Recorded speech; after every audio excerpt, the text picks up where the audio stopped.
Oke, di video kali ini saya ingin memberikan preview match untuk dua pertandingan ya. Ada Borneo FC yang akan bertemu dengan Bali United, lalu ada Persita Tangerang yang akan bertemu dengan PSIS Semarang ya. Ini bermainnya bersamaan semua jam 7 malam ya, waktu Indonesia bagian barat. Kita langsung mulai dulu dari Borneo FC dengan Bali United. Seperti yang kemarin saya sudah review untuk Borneo FC, yang saya ingin lihat adalah menjaga konsistensi dari menit awal hingga menit akhir. Ya, artinya yaitu skema permainannya harus bisa lebih konsisten. Jadi nggak seperti kemarin ya, pada saat berhadapan dengan Persik Kediri kan permainan Borneo FC baru bagusnya di babak kedua ya, kreativitas baru terlihat di babak kedua. Nah, yang saya harapkan besok lawan Bali United ya bisa konsisten dari awal menit hingga akhir, bisa terus menerapkan skema. Sedangkan untuk Bali United ya memang yang saya ingin lihat dari permainan Bali United ya, dari strateginya Teko akan seperti apa. Karena Bali United juga baru saja kedatangan pemain baru ya, pemain asing yaitu Jefferson Aziz ya. Ini kalau nggak salah mantan top skor di Liga Malta ya kalau nggak salah. Jadi artinya untuk Bali United nanti ya saya ingin lihat apakah memang Teko sudah ada perubahan belum dari evaluasi di pertandingan sebelumnya. Karena kemarin lawan PSS Sleman ya selain bisa mendominasi di babak kedua ya karena posisi tertinggal oleh golnya Ricky Cawor di menit ke-47 babak kedua. Jadi kan mau nggak mau Bali United lebih bermain agresif. Tapi sebenarnya kreativitas ini belum terlihat dari sektor tengah. Jadi perbedaannya untuk Borneo dan Bali United, sebenarnya Borneo ini secara skema permainan ya, itu memang sudah mulai terbentuk pada saat di babak kedua kemarin lawan Persik Kediri. Baru terlihat kreativitas ini ada. Jadi dalam satu pertandingan kemarin ya Borneo FC sempat ada kreativitas di lini tengah. Sedangkan untuk Bali United pada saat kemarin kalah lawan PSS Sleman, berapa kali melakukan penyerangan, tapi selama 90 menit sebenarnya tidak ada kreativitas di sektor tengah. Ya, jadi kalau boleh dibilang untuk skema permainan ya Borneo yang lebih berkreativitas daripada Bali United. Tapi tentunya harapan saya untuk Borneo FC bisa lebih konsisten lagi. Dari awal menit hingga akhir bisa konsisten menerapkan skema, ya, bisa terus kreativitas di awal menit hingga akhir. Dan tentunya untuk Bali United yang saya berharap sebenarnya ya seperti yang kemarin saya bilang lawan PSM Makassar di playoff, Bali United ini bisa sebenarnya bermain berkreativitas di sektor tengah. Tapi yaitu ya kalau besok Spaso bermain yaitu seringkali justru Bali United seperti nggak bisa menunjukkan kreativitasnya di sektor tengah, lebih terpaku kepada Spaso. Jadi misalkan besok Spaso dimainkan dari awal, ya saya ingin lihat kreativitas di sektor tengah akan seperti apa. Ya, Sidik Saimima, Nori, ataupun nanti Imade Tito yang bermain di tengah, atau Fadil Sausu, ya saya ingin lihat kreativitasnya. Karena kalau di gelandang serang kan pasti Eber Besa ya, nggak pernah tergantikan posisinya. Nah ini Eber Besa juga jangan sering kali banyak membawa bola. Jadi seperti temponya untuk Bali United banyak kehilangan momen-momen penting yang bisa dimaksimalkan menjadi peluang gol. Ya, jadi untuk Borneo FC ya tentunya dari skema permainan yang saya ingin lihat apakah bisa konsisten, dan untuk Bali United ya dari skema permainannya aja untuk strateginya Teko apakah kreativitas di lini tengah ini bisa kembali hidup atau enggak ya, atau boleh dibilang jauh lebih baik lagi daripada kemarin lawan PSS Sleman karena kreativitas ini yang berapa kali sering inkonsisten untuk sektor tengahnya Bali United.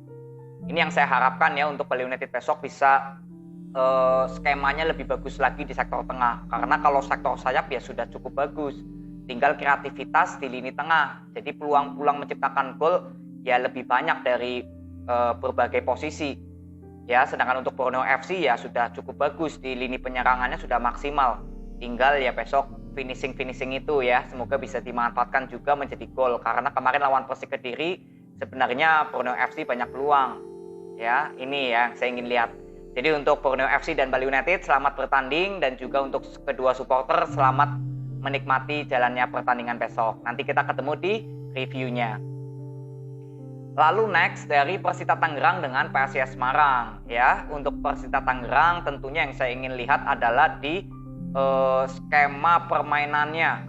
Lalu yang kedua masalah menciptakan gol ya, atau finishing akhir dari para pemain dalam hal menciptakan gol. Ini yang saya ingin lihat untuk pertandingan besok ya dari Persita. Lalu untuk PSIS Semarang yang saya ingin lihat adalah di skema penyerangannya. Karena kemarin ya PSIS Semarang sebenarnya sudah cukup bagus pada saat lawan Bayangkara. Ya, dari sektor tengah ini sudah cukup bagus, tinggal ke sektor penyerangannya. Jadi untuk Persita Tangerang yang saya ingin lihat di pertandingan besok adalah apakah Persita Tangerang bisa lebih sabar atau bisa lebih berkreativitas di saat membangun serangan.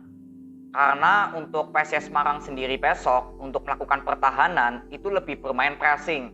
Dan di sini memang Persita Tangerang lebih menyukai ya, yang saya sudah bilang kemarin, lebih menyukai kalau bertemu dengan tim-tim yang bertahannya ini melakukan pressing.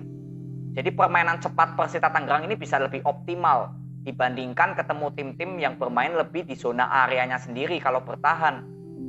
Ya, tapi ini juga kita lihat besok apakah dari Agius pelatih PSIS Semarang sudah mengerti ya counter yang akan dilakukan untuk permainan Persita.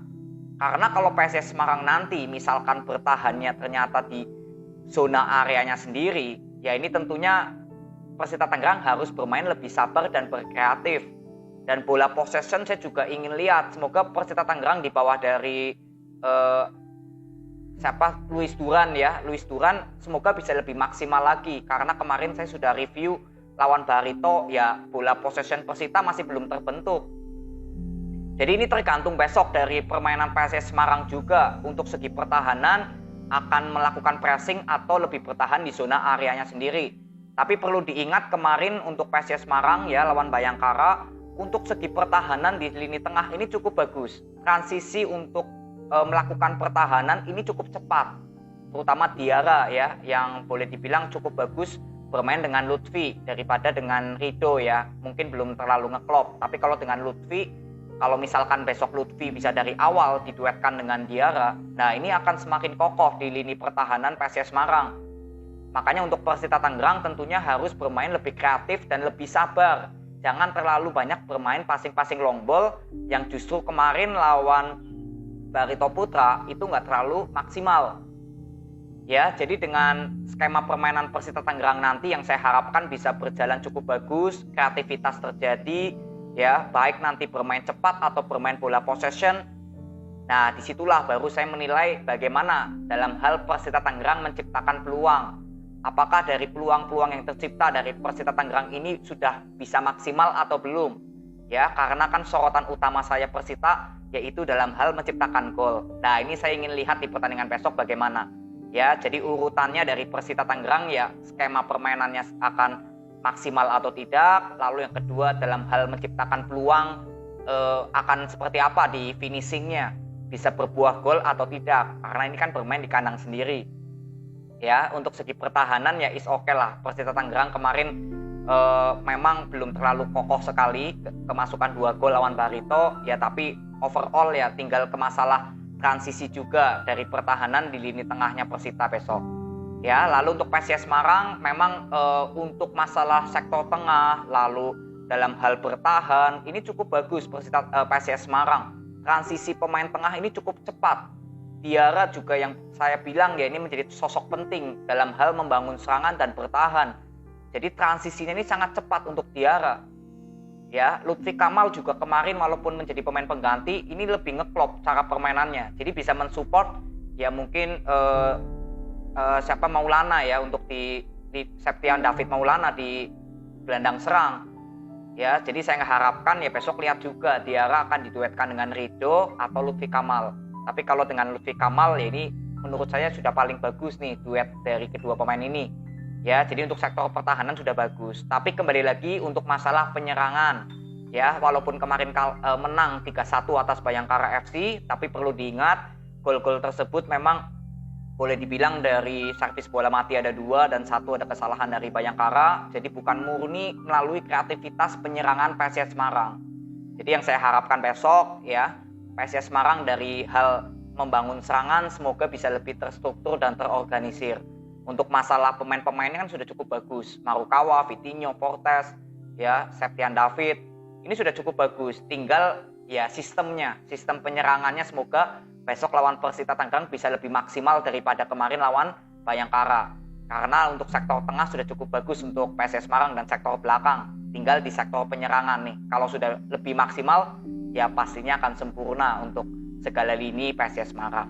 Ya, jadi untuk Persita Tangerang besok kita akan lihat, PSS Semarang juga kita akan lihat. Nanti kita ketemu di video review untuk Persita dengan PSS Semarang. Ya, jadi semangat untuk kedua tim, selamat bertanding dan tentunya untuk kedua supporter juga selamat untuk menikmati jalannya pertandingan besok. Nanti kita ketemu di video review. Ya, ini aja, terima kasih, sampai ketemu di video berikutnya. See you.